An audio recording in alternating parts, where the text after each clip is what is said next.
আমি দীর্ঘ 30 বছর এখানে বাড়ি করছি। তা 30 বছরে সর্বনিম্ন 60 বার ডুবে। 60 বারে কোনো মাসে 2 মাসও থাকে, কোনো বারে এক মাসও থাকে। কিন্তু এই যে পানিটা বেরোনোর কোনো রাস্তা নেই। এই এই জায়গা চতুর্দিকে রাস্তায় কোনো ব্রিজ কালভার্ট নেই। তারিকলের পানি এই জায়গায় এসে জমা হয়। আমার একটাই দাবি, আমি একটা ড্রেনের ব্যবস্থা।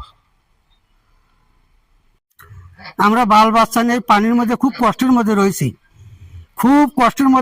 আমরা না খায় থাকতে রাজি, কিন্তু এই পানির মধ্যে থাকতে রাজি না। খুব কষ্টের মধ্যে রয়েছি, বাল বাচ্চা নিয়ে রাস্তায় রাস্তায় ঘুরে বেড়াচ্ছি, ঘর দোর সাজাতে ফেলে থিয়ে, খাওয়া নেই দাওয়া নেই, খুব কষ্টের মধ্যে রয়েছি। কত ঘর পানি বন্দি?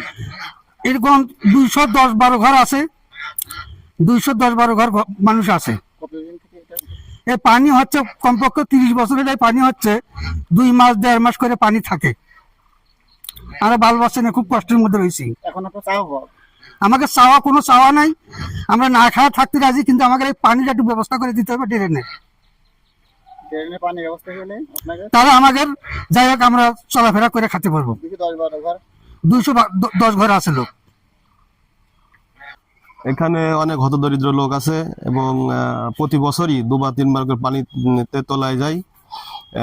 এখানে প্রশাসন বা অন্যান্য কারো নজরদারি নেই।